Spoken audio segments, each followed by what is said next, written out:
අදත් මගේ channel එකට එකතු වෙන ඔයාලව ආදරෙන් පිළිගන්නවා. අද මම කියන්න යන්නේ කෝයි මසුන් සහ කාප් මසුන් වෙන වෙනම හඳුනාගන්නේ කොහොමද කියලා. එහෙනම් subscribe කරලා නැත්නම් දැම්ම පාලින් තියෙන subscribe button එක click කරලා අදම අපේ channel එකට එකතු වෙන්න. එහෙනම් අද වීඩියෝ එකට යමු. මුලින්ම කියන්න ඕනේ ගොඩක් කට්ටියට දැනුමක් නැහැ කොහොමද කාප් මසුන් සහ කෝයි මසුන් හඳුනාගන්නේ කියලා. මම මුලින්ම කාප් මසුන් ගැන කතා කරලා ඉන්නම්. කාප් මසුන් කාප් සහ කාෆ් යන නම් වලින් හඳුන්වනවා. මෙයාලා ආසියාවේ සහ යුරෝපයේ ආවේනිකයයි සැලකනවා. මේවා මිනිසුන් විසින් ආහාරය පිණිස වගා කරලා තියෙන්නේ. මොවුන්ට අවුරුදු 2000ක 3000ක පමණ ඉතිහාසයක් තියෙනවා. ඊට පස්සේ විවිධ වර්ණ සහ විශේෂ තෝරාගත් ජපානය නිගාට නම් ප්‍රදේශයේ 1820 වර්ෂයේ සිට වගා කටයුතු ආරම්භ කර ඇත. ලංකාව තුල කාප් මසුන් යයි සැලකන්නේ වර්ණයෙන් සමනින් මිශ්‍ර වෙච්ච වර්ණයන්ගේ එකිනෙකට අපිලිවල ගතියක් පෙන්වුම් කරන මත්ස්‍යයෙක්. ඒ වගේම ලංකාව තුල බොහෝ ජනප්‍රියද මෙම කාප් මසුන්ය.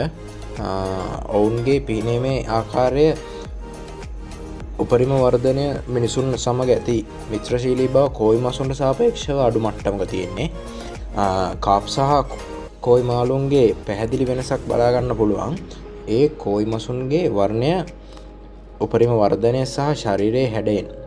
කෝයි මසුන් ජපානයේ නිශිකිගෝයි නමින් හඳුන්වනවා. තවද මොවුන් ස්විම් ජෙල් නැතිනම් පිහිනුම් මැණික් නමින් හඳුන්වනවා. කෝයි මසුන්ගේ වර්ධනය ටිකක් වෙනස් විදියට තමයි ප්‍රකාශ කරන්නේ. සාමාන්‍යයෙන් ඒ කියන්නේ රූපරාම වල මම දාන්නම්. සමහර අවුරුද්දේ මාළුවට තොසයි, අවුරුදු 2 මාළුව නිසයි, අවුරුදු 3 මාළුවට කියන්නේ සංසයි, 4 මාළුවට යොම්සයි, 5 මාළුවට ගොසයි, අවුරුදු 6 මාළුවට රොකුසයි කියලා කියන්නේ.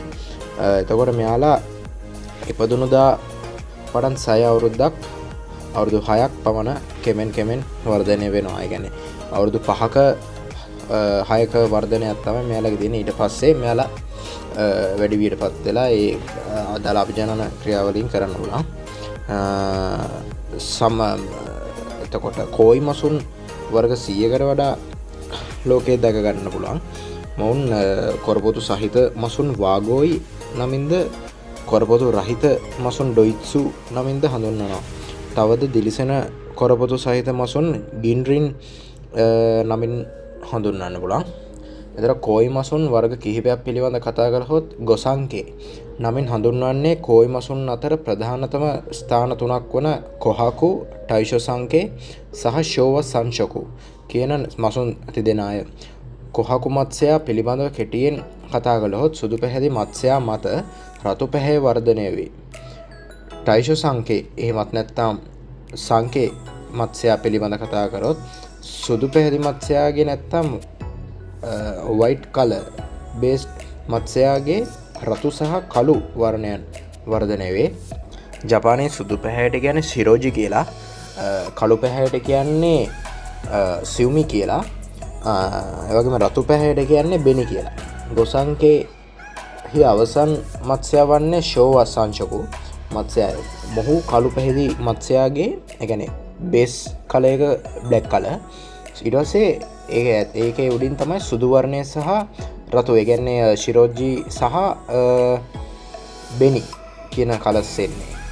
ඊට පස්සේ සංකේ මත්ස්‍යයාගේ හිසේ කළු පැහැ වර්ධනය වෙන්නේ නැති අතර ෂෝවා මත්ස්‍යයාගේ හිසේ කළු පැහැ ඉතා හොඳින් ඉතා තදින් බලා ගන්න පුළුවන්.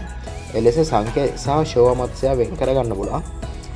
තවත් කෝයි මසුන් වර්ග කිහිපයක් කිව්වොත් හිඋත්සුරි, ශිරෝ උත්සුරි, කී උත්සුරි, ශුසුයි, අසගි, බෙනිගෝයි, කරසුගෝයි, සුපර් රෙඩ් කරාෂි, සොරගෝයි, අකාමත්සුබා, ඔචිබා, චාගෝයි, යමබුකියෝගොන්, මුකාශියෝගොන්, අරගොකේ, කිංකි උත්සුරි, හරිවාකේ, කරාශිගෝයි අන්න ඒ වගේ මාළු ටිකක් උදාහරණ දෙන්න පුළුවන්. තව ගොඩාක් වර්ග ඉන්නවා. මම මේ කිහිපයක් විතරයි කිව්වේ.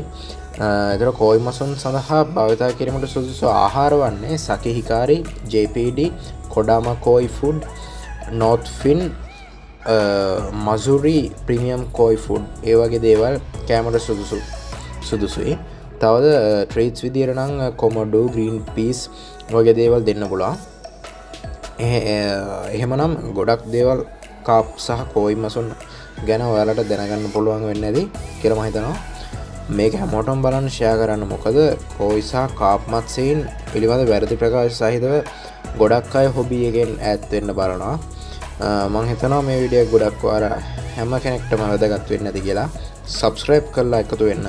එහෙනම් අදට ගිහින් එන්නම් තවත් මේ වගේ ලස්සන වීඩියෝ එකකින් හමු වෙන්න බලාපොරොත්තු වෙන්න. එහෙනම් හැමෝටම thank you.